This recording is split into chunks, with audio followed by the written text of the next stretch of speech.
your tourist guide for today. I myself is very excited to showcase this tourist spot of my own country will blow you away. I'll make sure to make your travel comfortable yet unforgettable. So, sit back and relax and let us rediscover the beauty of the Philippines and its part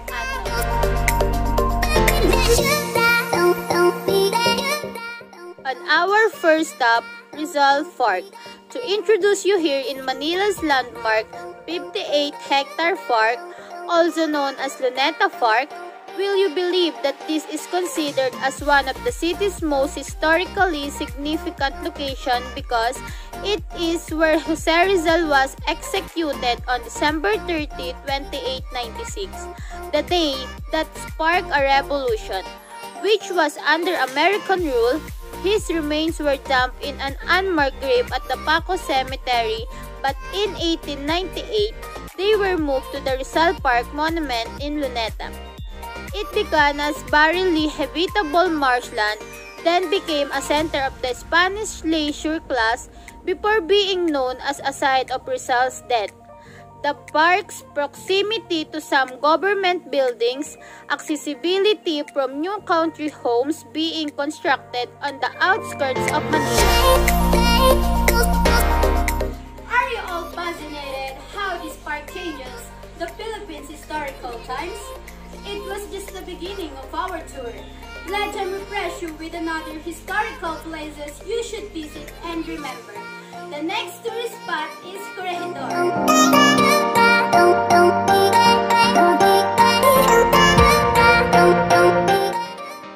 Take a day tour of one of the most famous historical sites near at Metro to cross a few travel destination of your Manila bucket list. For a day, become a time traveler and ride a tram through the ancient ruins of Corregidor Island. Discover the fascinating past of his heritage site, which acted as strategic military defensive area against warship reaching Manila's coast during World War II. Corregidor Island, Rocky Island, strategically located at the entrance of Manila Bay, just south of Bataan Province, Luzon, Philippines. It is a national shrine commemorating the battle fought here by U.S. and Filipino forces against overwhelming number of Japanese during World War II.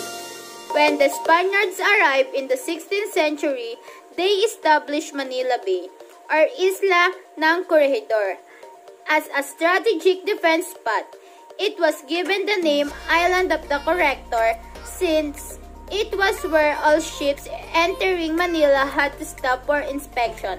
From the Spanish-American War to the time of American colonialism, the fortress island has been the scene of numerous wars.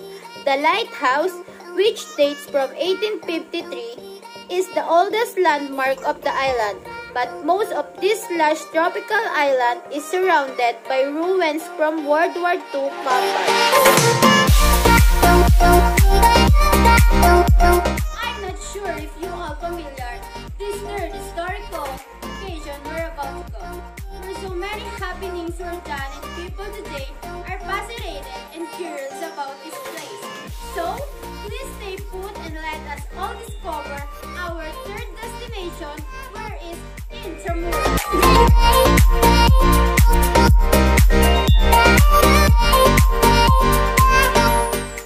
You'll never regret finding the walled city's timeless charm. Intramuros, also known as the Walled City, is a historic and culturally significant location with its complex stone streets and well-preserved architecture from hundreds of years ago. You'll wonder if you're still in the Philippines. That is why many visitors and locals alike insist on taking an Intramuros tour whenever they visit an area. The mark of 300 years of Spanish rule can be seen between the Intramuros walls in the form of grand churches and colonial houses. Although you can roam the streets on your own, a historic Intramuros walking tour is the perfect way to learn more about the country's past. You would never believe that this place will offer you the top 10 amazing spots to visit for your Intramuros tours, which I believe that Intramuros is a beautiful place every traveler must visit. Are you amazed at all of the top famous and offbeat spots that will definitely give you chills and make your heart skip and beat? Could you believe that all this can be seen just a one stop? Are you all ready for our next stop? Welcome to EDSA Shrine!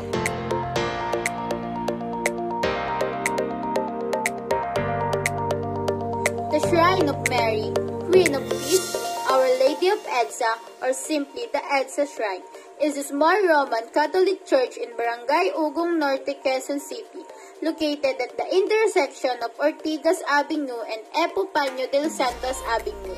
While these names are seldom used, the church is often known as Archdiocesan Shrine of Mary, Queen of Peace of Mary, Queen of Peace Quasi-Parish. The National Commission for Culture and Art has also designated it as an important cultural property. Built in 1989 on donated land to commemorate the People Power Revolution, the shrine is the site of two peaceful demonstrations that toppled Presidents Ferdinand Marcos, the People Power Revolution of EDSA I in 1986, and Joseph Estrada, the EDSA Revolution of 2001 or EDSA II. The EDSA Shrine is the northernmost tip of the Ortigas Center, a peninsula of commercial district occupying large tracts of land in Quezon City, Mandaluyong, and Pasig. More trivia about this site, that this was focused more on a political aspect rather than religious one. I was one who was amazed by our heroes, and one of these can be seen in the next location, which is Leyte Landing Memorial Park.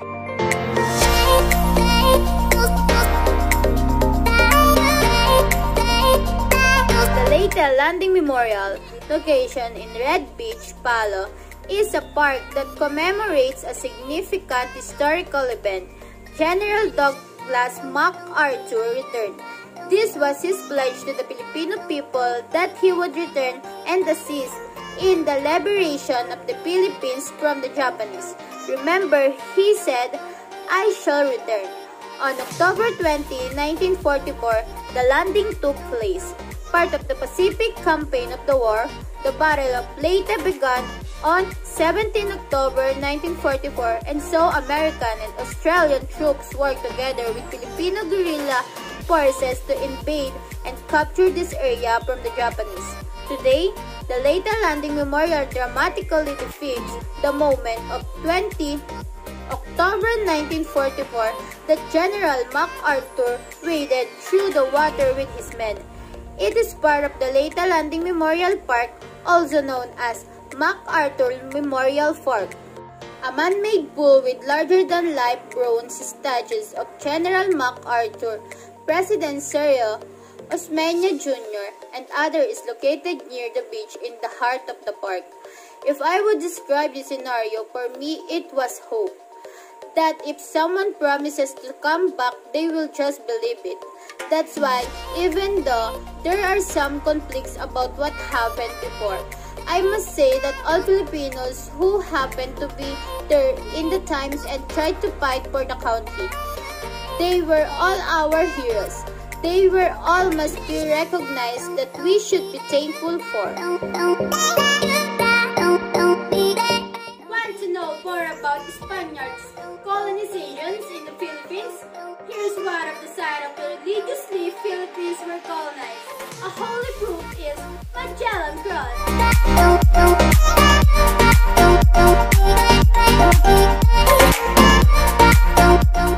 Magellan's Cross is an important part of Cebu's culture. The Portuguese and Spanish explorers led by Ferdinand Magellan are thought to have planted a Christian cross there. It was planted on March 15, 1521, when they arrived in Cebu. That day was also the beginning of Christianity in the nation. The initial cross was thought to have a miraculous healing powers by the ancients, so they began chipping away at it.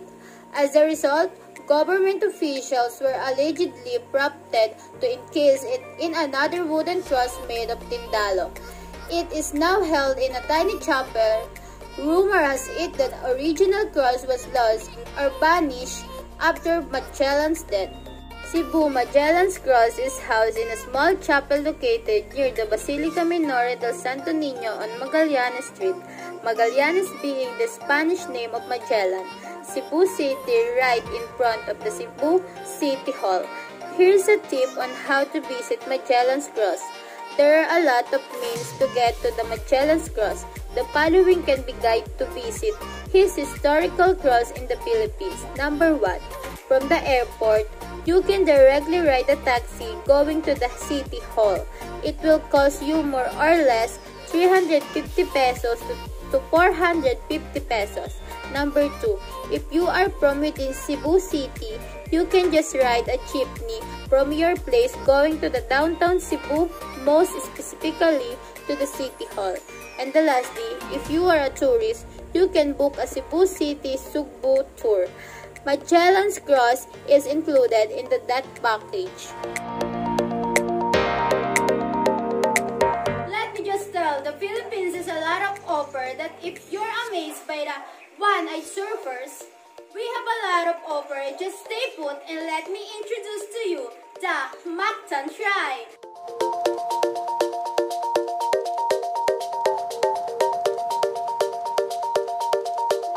It is free for anyone who wishes to visit. A little trivia about this undeniably sight, Mactan is unlikely location of one of the Philippines' most pivotal moments in history. The Mactan Shrine preserves the Philippines' earliest existence. Spain ruled and colonized in Philippines for over 300 years. They arrived in 1521 for the first time. As a result, it's not surprising to see Hispanic traces throughout the region.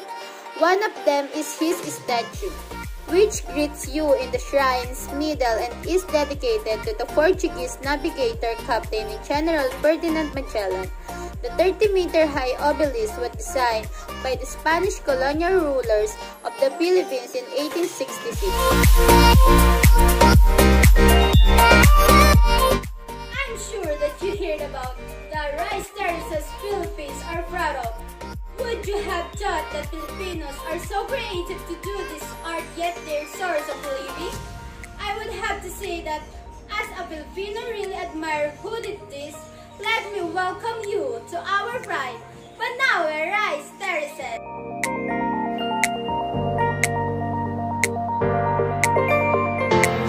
Magdanhagdang Palayan or Banawe Rice Terraces are unquestionably a source of pride not only for the Ipugaos but also for Filipinos all over the world.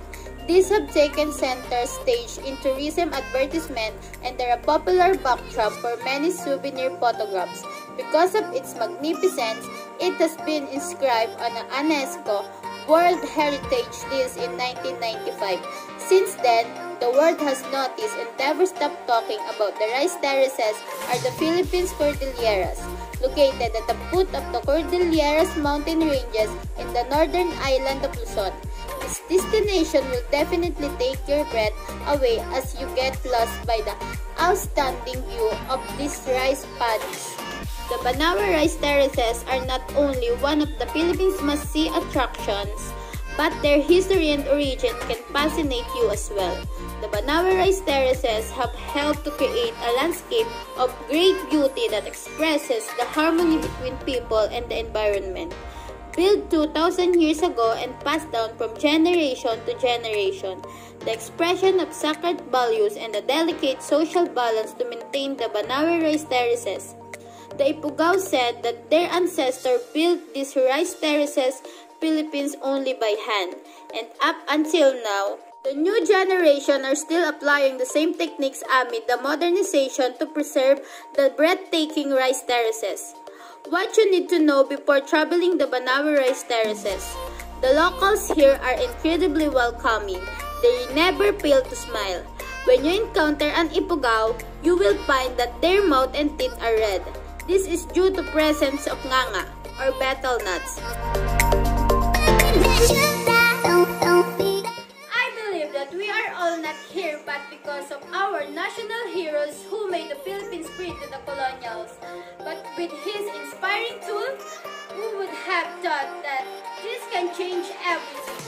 Let me present you the historical place where our national hero, Dr. Jose Rizal's ancestral house, where he molded his hero traits. Welcome to Rizal Shrine.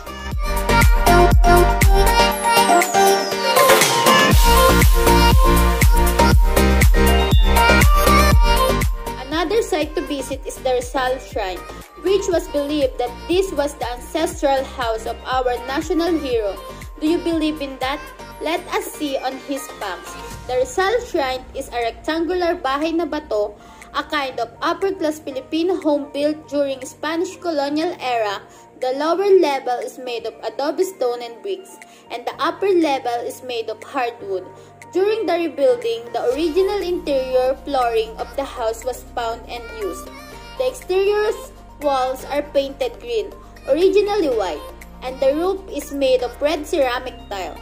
It has a sliding windows made of copy shells. The National Historical Institute, now the National Historical Commission of the Philippines, ordered the shrine to be repainted in June 2009 to emphasize Rizal's surnames and significance. The ground floor of the house historically served as a stable for horses and carriages. It contains several exhibits on Rizal's childhood, including exact copies of Rizal's writings, drawings, and original baptismal certificate. The upper floor served as family's living quarters and consisted of the living room, dining area, bathroom, and library. Containing more than 1,000 books, Acaida serves as Francisco Mercado's library, the largest private library in Calamba at that time. A gallery, library, audiovisual space, and Rizal memorabilia shop are located next to the shrine, which was built in 1997. A wide lawn surrounds the shrine, which includes a replica of the Nipa hat and the statue of young Rizal with his dog. Dudley Dias erected the statue in 1996 for the centennial commemoration of Rizal's death. The remains of Rizal's parent, Francisco Mercado and Teodora Alonso, are also located in that shrine.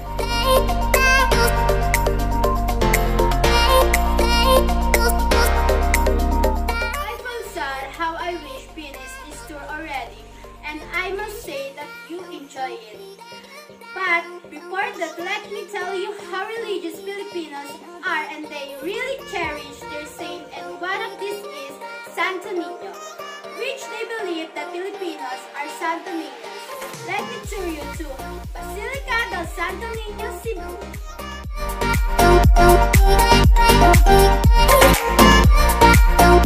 Revered Flemish statue of the Christ child Santo Niño that dates to Magellan's time can be found in Cebu's holiest church.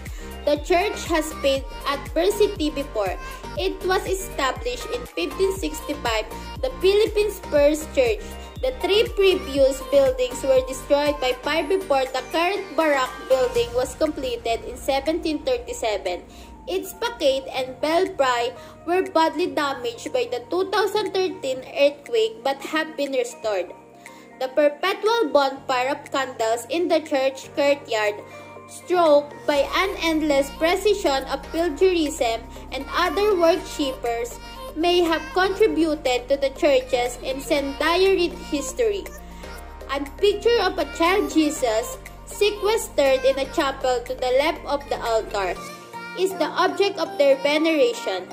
It is said to be miraculous and dates back to Magellan's time, which it probably had to be to survive all those fires. The picture is the centerpiece of the Cebu's biggest annual gathering, the Sinulog Festival, every year. Do you know that? The street outside the church is closed to vehicular traffic on Sundays and Fridays. All-day outdoor masses are held.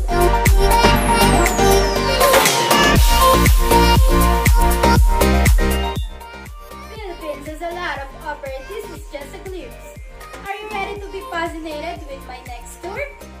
would love that soon. Let's again rediscover the beauty of the Philippines and its part unknown. Hope you guys enjoy, learn, and amaze. Once again, I'm Caitlin Lugmao, your tourist guide signing off for this tour. See you on our next travel!